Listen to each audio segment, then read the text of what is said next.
All right, folks. I know it's been a while. Sorry, I've been a bit indisciplined, to be honest, post travel and just trying to get back into my usual routine. And eventually, I hope to get into a beast mode in the next few days. And I think that's what I'll continue till end of December and hope I can turn into a different person again as part of continuous improvement. Great. So I know I couldn't really do much of podcast due to travel plus a few other commitments. But yeah, I'm sorry, and it's always good to get back on track. So today, last time we spoke a little bit about some health markers which are very important, particularly from a cardiorespiratory perspective. We spoke about VO2 max, resting heart rate, etc. So continuing on the health perspective, today we're going to talk about longevity. That is, we're going to talk about a little bit of markers or activities that we should be doing to increase our health span and also the lifespan, right? So lifespan is how long you live, and health span is how well you live in that lifespan. Eventually, we're looking at longevity, which is a very interesting topic that's often spoken about these days, right? And as people have made terrific progress on those topics. Again, it's great weather, a little bit of rain. So let's get started. Cool. So, one of the, I mean, some of these are fundamentals, but I'll still talk through them because, yeah, even if you do a few of these things, it's going to be of great benefit to you. Great. So, before getting into that, I want to speak a little bit about something called as telomeres. Now, what are telomeres? They've been kind of associated with your longevity. Now, what are they? They are something that's found in the terminal region or kind of a cap at the end of each of your chromosomes that protect the DNA from damage. And they've been associated with, but let's say, greater longevity. Basically, what they're saying is longer your telomeres, it allows the cell to divide more times and therefore you live longer. Yes, there are some studies which contest this, but largely this is believed to be a fact or the truth as of now. So, anyway, let's go into the activities that will help you have a great health span, also a lifespan, and we'll give you some practical tips as well. Number one, you know what I'm going to talk about physical activity, regular physical activity, right? I mean, I can't really stop talking about the importance of regular physical activities. It can be anything: cardio, yoga, running, swimming, playing some sports, resistance training, weight training. I mean, whatever is your liking, just, the idea is simple, just keep moving. Your brain is designed for movement, it loves movement, right? It doesn't necessarily get smart by, solving some Sudoku puzzles or some games that you play. It becomes smarter, better, higher neuroplasticity develops well due to a lot of physical activity and by supplying oxygen to your brain. There's a bunch of deeper science into it. We need a separate session just on impact of physical activity on your life. So what I can tell you is this is a medicine. This is magic. In fact, if there is of all the, let's say, 8 or 10 things that we are going to speak about or anybody speaks about on YouTube or any other channel about longevity, the emphasis is going to be on physical activity. And if there is one thing that somebody has to choose which affects every single organ or cell in your body, uh, I think the best one is it has to be physical activity. So please don't take this very seriously. Being sedentary is worse than smoking. There are a lot of researchers to even prove that.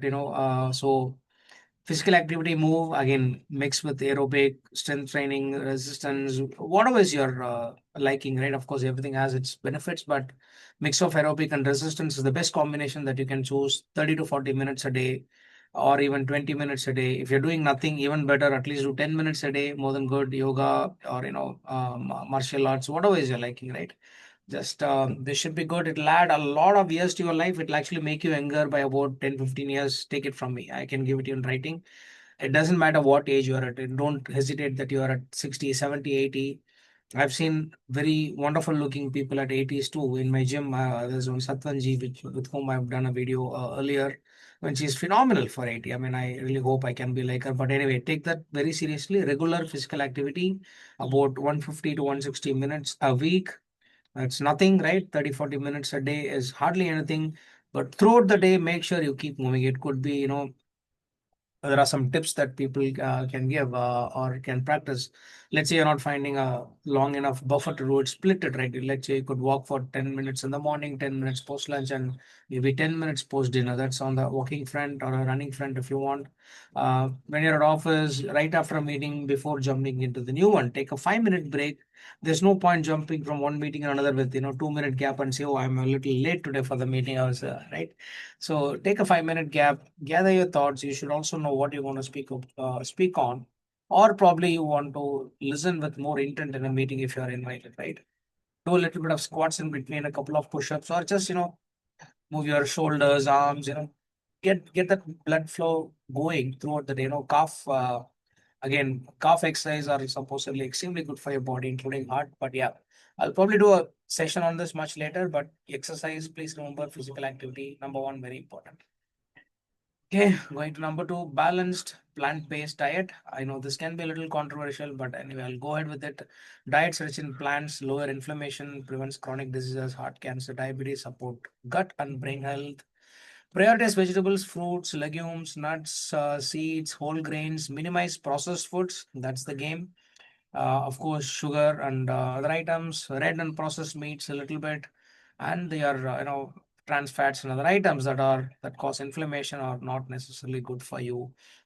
It's not like meat is necessarily bad, but yeah, people are saying that limit the intake of meat, not necessarily avoid meat. That's the distinction. So one of the things that people typically take as an example of a great diet is the Mediterranean diet. I'm sure all of you would have heard about it. It's been studied as part of, let's say, the blue zone studies. 5, 6 blue zones in the world.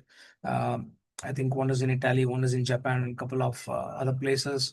If you look at their diet, which you can obviously Google after this session, you look for Mediterranean diet or blue zone, you will get the answer. Try and stick to whole foods. I think that's the simplest form, I would say, and avoid any processed food, street food, or junk foods, as we call it, right? The quick foods, the quick fixes that your body craves for. Try and avoid that. Those are not really good for you.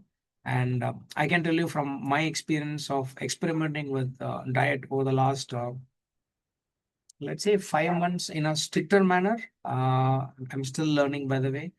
The days in which I eat very, very well, I have amazing clarity. I feel really good. My stomach feels good the next day. Poop or your motion is pretty smooth. It makes a lot of difference to your body, more than what you can imagine.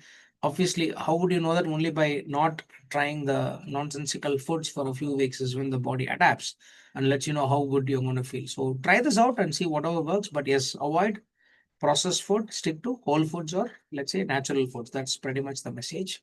And you would add a few years to your life and live well. Maintain. Number three, my favorite also here is sleep, consistent high quality sleep. Now, when we say consistent high quality sleep, it also refers to quantity and the quality of sleep, right? Which means 7 to 9 hours of regular sleep and around the same time, which means it has to be a necessarily, let's say 10 to 5 or 9:30 to 5:30 or etc. Right? So that timing plus or minus 10% or 20, 30 minutes is okay, but in general, you stick to a schedule and then you sleep pretty well during that time. It's not necessary that you go to the bed for 7 hours and you consider it as a good sleep. One of the markers people generally ask is, how do I know if I've slept well? Because when you wake up, you would know it. If you feel fresh after a great sleep, it means you've had a good sleep. That's the way you measure the quality of your sleep because consistency matters. That's how your cell gets adapts to your circadian rhythm. And pretty much everything else that you would do in life, including great diet, exercise, meditation, whatever you're trying to do, has very less effect on your body, or probably has, I would say, zero effect, very less effect, or it's kind of nullified if you don't sleep well. Sleep is a superpower. It's another magic. That's when the body repairs your organs, cells, protein synthesis, building your muscles, cleaning up your brain, the lymphatic cleaning up of your, the inflammations in your brain and body. Everything happens in sleep. I think even testosterone productions, bunch of hormone regulations. It's like it's got a clear schedule, just like let's say imagine you give your car for service, right? and they say they'll take, let's say 5 hours or 6 hours to service your car. Now they have a sequence of steps. Step one, do this. Step two, step three, step four, step five. A few things are dependent on the next one. A few things are dependent on the next one, etc. Maybe there is a good flow to, let's say, servicing your car. Assuming so it is done. I don't know too much about cars, by the way, but the brain operates the same way. During sleep there is a list of activities that it has to do during, let's say, your light sleep, and then your next stage of sleep, then during your REM sleep. And there are different types of waves, gamma, beta, a bunch of alpha, different types of things that happen in your brain when you sleep. If you miss few hours or a few parts of these activities, that's when you don't feel fresh in the morning, and it cannot be compensated, which is why it tries to make you sleep through the day to compensate for the remaining cleaning activity that it has to do. So don't take it very lightly. Yes, there'll be people on LinkedIn and other forums who will say, I work for 19 hours a day, I don't need to sleep, I'm active.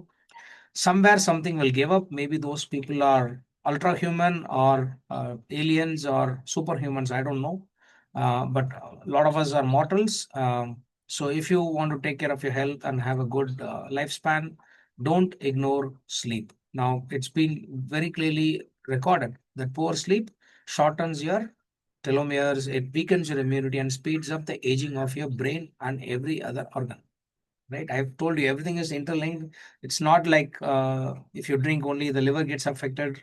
Right from your brain everything gets affected. So whatever I'm talking about, it's all interlinked, right? You can't just ignore sleep and think that I'll be fine and I'll make money and figure out how to repair the effects of sleep or the ill effects of sleep much later in life. Don't do that mistake. Take sleep very seriously. You should be able to go to bed, sleep within 5 to 10 minutes of going to the bed. There are some amazing tools and tips that Matt Walker, father of sleep, has given, Andrew Huberman has given, or look at Rhonda Patrick, one of these guys that I follow. They've given amazing tips for you to sleep well. I would urge you to look up a few resources online or check some of my earlier podcasts where I've spoken about this. And I wish you a great sleep starting tonight. Great. Number four, I think, yeah, this is also part of the pillars of let's say good health and good life in general. Stress management, of course. So here the key thing people have to understand is when people say don't take stress, right? That's kind of BS because it's very difficult to practice while easy to say, right? People have to go through pain in life. That is the essence of life's design is like that, right? We will go through a lot of pain, misery, and trouble. We'll go through highs. We'll go through more lows. That is how it is designed. Now, how you handle the stress is what defines how you live, right? It's not like you don't feel any pain, but how you handle those bad news, how you handle a job loss or your daughter running away with someone or gets pregnant, your son winds up in jail, or your wife runs away with your neighbor, right? You're going to get all kinds of bad news in life. That's the way it is. But how you handle that stress at office and your personal life matters a lot. So some of the things that you should do is the first 3 points obviously help, right from sleep to exercise to eating a good diet. All of these things will help with helping you getting a better brain and handling the stress. More than that, of course, practice meditation, breathing, yoga, gratitudes. Uh, Spend time nature. Maybe if you like someone, talk to him, talk to her. If it makes you feel good, release the stress a little bit. So essentially, what you're doing, right? So of course, earlier I think I'm reading a book on stress management, by the way, just to get a deeper understanding of how stress can impact each and every organ in your body, including every cell. That is what I'm reading about, but I'm yet to finish it. Robert Sapolsky's book. In general, he talks about the sympathetic nervous system, the parasympathetic nervous system. Now, your parasympathetic nervous system needs to get you to homeostasis, or in a normal state after you've been through stress and your body reacted to all kinds of stress, right? Now the more you train your brain to handle stress, the better you recover fast. It's not like you don't handle stress and you don't activate your sympathetic nervous system. Even that is required for us to live, right? Otherwise there's no motivation or pressure, then you won't feel like living or doing anything productive in life. So that is also required. So it's not like these highs and lows are not required in life, but effective stress management is all about how you handle the stress in a much more equanimous way, right? With equanimity, or I could say. Um how placid you are, how calm you are, how stoic you are, right? Those things really matter. And just like muscles and improving knowledge, this also comes with practice. And to be able to practice well, you need to do some of the basics, right? So yeah, learn how to manage stress. Else, this has been shown to have exacerbate or accelerate cellular aging through inflammation and telomere loss. So being very mindful actually reverses this effect. So practice this, it's important. Okay, number five, avoid smoking and limit alcohol or avoid alcohol. You could say either which way. Yeah, I mean, I think the less about said about smoking, the better. Smoking is a very powerful age accelerator. Alcohol excess hits heart, liver, brain health, both shorten health span dramatically. Right now, of course, WHO recently also said that alcohol is also a carcinogen, and there's no safe limit. Earlier, people used to say one or two per day was okay for a man, maybe one was okay for a woman, and up to five or six drinks per week was okay for most people. But there are very contrasting studies and new results coming out of these things. Now, the best thing to do is to avoid. These are things that will not help you have a good health and also a good lifespan. And I am testament to the fact that because I used to be heavy on both, and I have not done it for more than maybe 550 or 560 days right now, and I haven't felt better in life. So I can tell you that if you can quit, great. Else, limit it. That's all I can say. Yeah. Number six, strong social connections. And I think even I keep talking about this. I think I've spoken about this even recently on why this is extremely crucial and critical for a good lifespan and a health span. I think two things, right? One, people are saying, of course, it relates to strong social connections and relationships like your family, the close ones, parents, spouses, lovers, and stuff. The second one, of course, is obviously about the casual acquaintances and the connections that you have now, community related engagements, your acquaintances that you talk to once in a while, or even the casual person that you meet when you go to a movie or to a restaurant or you stand in a queue in a government building. So it can be anything. Essentially, people are saying don't stay aloof because loneliness is known to be as detrimental as smoking or even worse than that. I think the US who's that Surgeon General Vivek Murthy mentioned that that is the next pandemic that is coming because people are not socializing very less, and that is not good for us. We are social beings. We grow up in tribes. We need people to be happy. Loneliness will kill you, right? So maintain your friendships. Don't take too much of ego, right?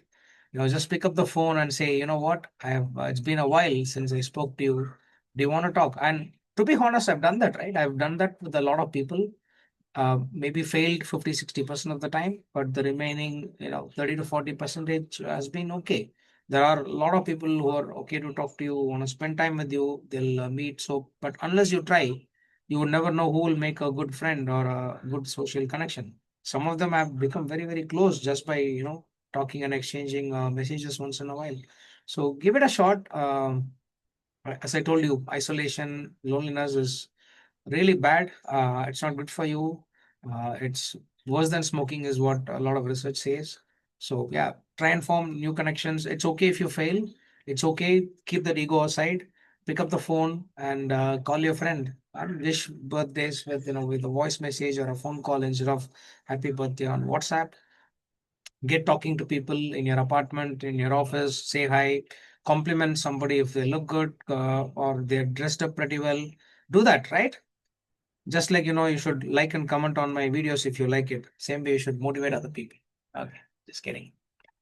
Great. Number seven. This is something very interesting which I found. Of course, for this podcast, I had to do a little bit of research. Through that, I found something interesting. Some of these things I already knew, but this thing was quite new. It says cultivate youthful and growth mindset. I'll just read a little bit about it. Mindset literally alters biology, embracing growth, curiosity, and positive beliefs. Helps reverse the aging markers. Now, the way the way this was done, I'll also talk about the study that was done. Role models and experiments like Ellen Langer's counterclockwise study show mindset can measure can measurably improve vision, strength, memory almost immediately, in fact. Ellen Langer's Counterclockwise is a book that explores how perceptions and mindsets directly impact our physical health and aging. It argues that by adopting a more mindful, less rigid way of thinking, we can improve our health, vitality, and well being at any age, a concept Langer calls the psychology of possibility. The book uses Langer's famous counterclockwise study as a foundation, where older men lived as if they were 20 years earlier. Like the environment was created in which everything looked 20 years before, right? Leading to measurable improvements in their physical health. So, obviously, this is backed by research. Essentially, what they're saying is cultivate uh, the fact that you feel young and then you look, I mean, forget looking at that you feel young, right? Have that vitality and positivity and energy going in your life. For example, if somebody asks you, how old are you? You should probably say, I'm 47 years young, instead of saying 47 years old, right? Why should we say 47 years old? You can say 47 years young. That's just a mindset switch, right? And some of the weird, funny things that I do to keep myself in this mode, not all the time, right? Even I have a lot of pain in my life, it happens. But what I do most of the times to keep myself a little weird and joyful and youthful, I do stupid things. I go into the lift in Tower 10 in my apartment. I don't really worry about who's in the lift. Just to have fun, I'll sing a song, particularly in Hindi or because my pronunciation is bad and also my accent is horrible. And even I don't know much of the lyrics, right? So obviously it comes out really, really bad. And people laugh, they smirk, but eventually it's just a lot of fun. And if my family is next to me, they are very embarrassed, as you expect them to be. And then I point it out and tell them, you know what, my daughter is or my wife is embarrassed because of my singing. What do you think? What will they say? They can't say it's horrible, right? They'll just laugh and say, you know what, it was fun, right? But that is how I made a lot of friends in Tower 10, right? Each floor I know a lot of people because they are used to my tantrums or playful antics in the lifts and other forums. So eventually, what I'm saying is just be a little bit of fun to people. Nothing is lost. It's okay if they think of you as a comedian or a joker. Most people don't, but even if they think, why should you really care? I mean, just have a little bit of fun with your friends. Cultivate this, mindset that there is growth. Don't tell yourself that, oh, life is lost. I'm 43 years old. I'm 45 years old. I'm growing old. Two-thirds of my life is over. There's nothing much to look forward to. These are absolute negative energy and negative signals through your body, and that is what it is going to manifest. Or because the brain has only two primary purposes for humans, right? And for most living beings, to help you survive and to help you reproduce. That's it. That is all it cares about. Now, if you keep telling yourself that I'm old, I don't care, I won't exercise, I'm always stressed, what's the point in living? There are people like that, right? Oh, my heart is broken. I don't have purpose in life. I don't know why I'm living. Everybody goes through that. People have pain. People go through these, ups and downs and depressions. But if you keep telling your brain that is how you are, that's the mindset you're cultivating, and that is what the brain will keep playing every day. And then what's the point in keeping you alive, right? Why should you live alive if you have this kind of negative thinking? So this is, of course, I'm talking about all of this, assuming that you want to live long. I want to live long. I want to live healthy. And I want to make a lot of friends. I want to, share love. I want to get love. I want to have fun in life, right? So if you want to have all of these things, you should practice these things. Or if you're that person who's like a Mike Mohan's sad songs or Rafi of those days, you will drink and smoke and keep repenting of the past and you want to die fast, then these things is not for you. You continue to do opposite of whatever I'm saying, then that will be that'll accelerate you going towards your goal, right?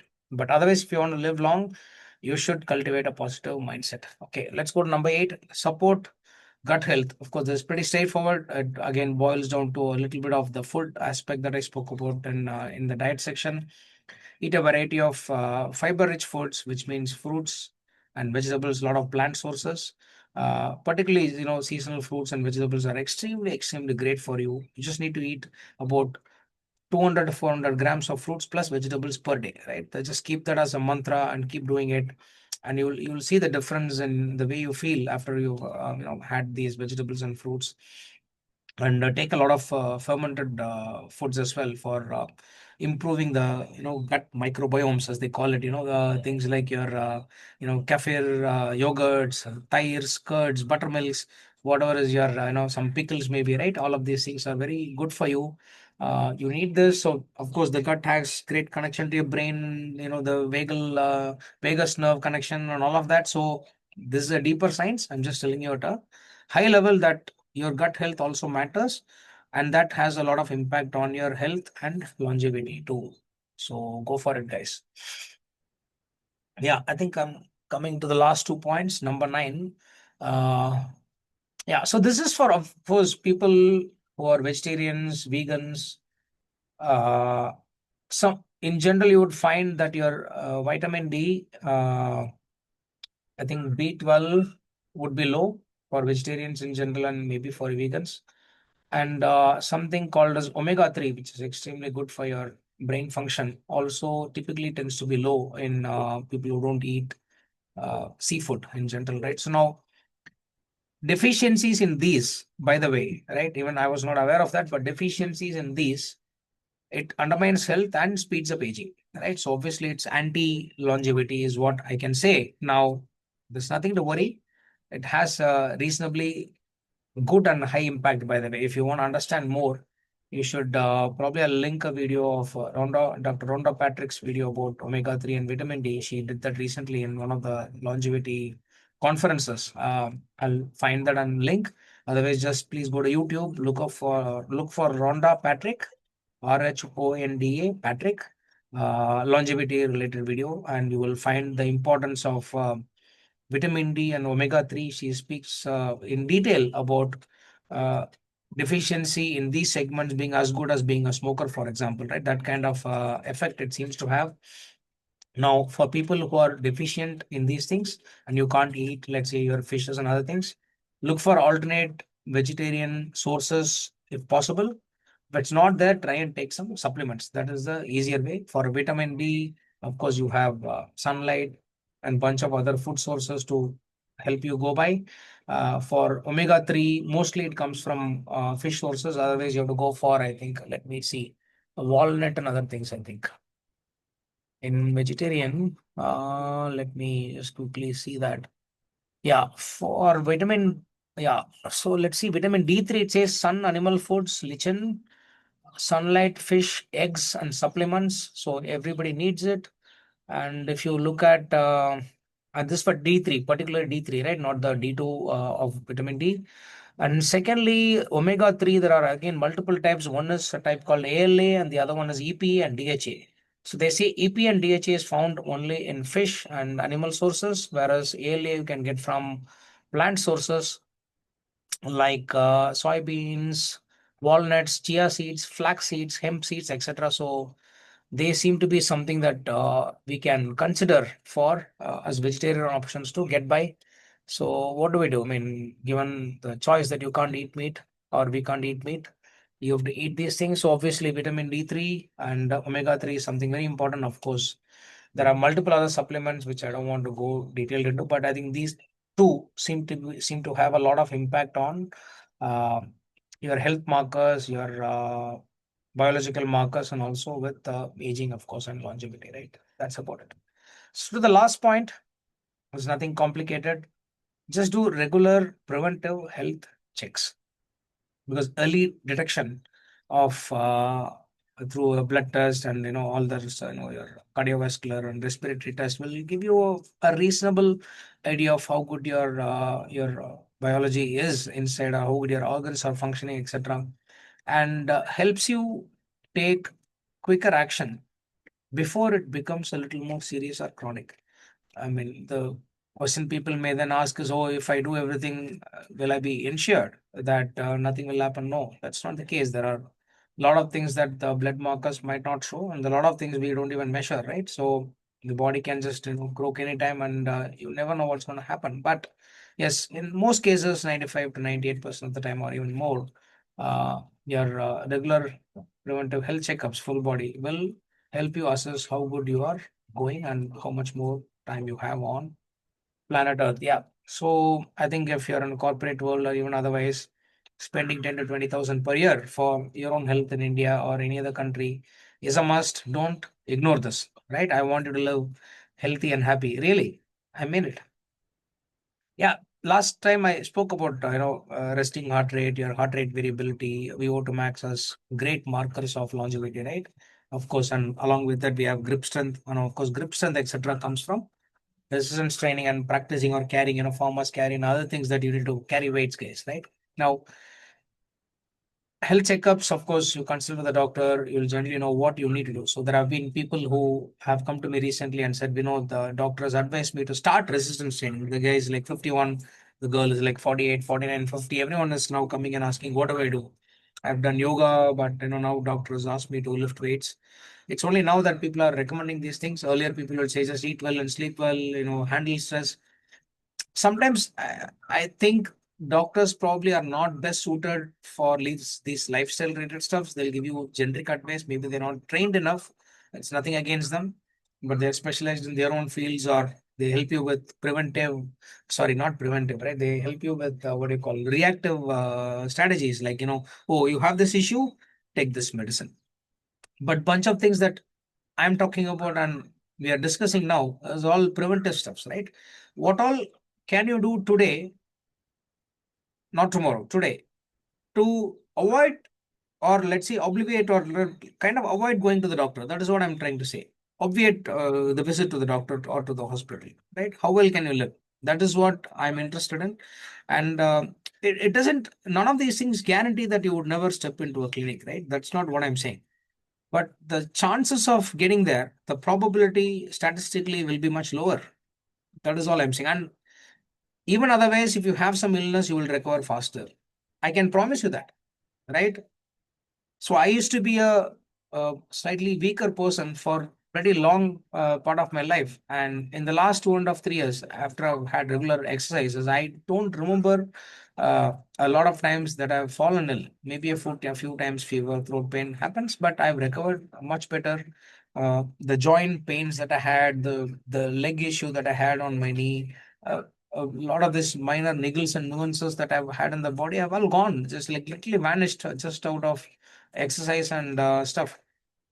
And even sleep, right? My sleep since the last 3 years has been terrific, but for the last 1.5 months due to travel and disturbances. But the last 3 4 days I've managed to get back on track to a very large degree. So I feel really really excited to get into beast power 2 more in the next few weeks. So yeah, that's pretty much what I had, guys. I hope you find these things useful. Again, one of the things people usually confuse is, okay, there are 10 things to do, which one should I do, which one is more important? Don't panic. Out of these things, it is very difficult for everybody to do everything, right? It's not it's not practical for a lot of people, and it's okay. It's not like you will lose something by not doing one of these things, or if you do slightly less exercise, you will not reap the benefits. Nothing like that. Pick whatever things that you find comfortable. Start with something. Start small. It's okay.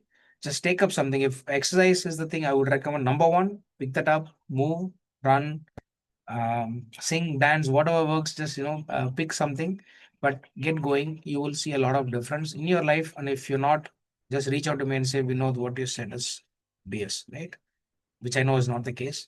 I am really interested in seeing a healthier version of people around me and a happier version of people around me, which is one of the reasons I talk a lot about health, wellness, and relationships as well. All right, cool. Yeah, if you like the content, feel free to share it with your friends, family, and also show some love and encouragement by liking and subscribing if you haven't. Cheers. I'll see you next week with something else more interesting too.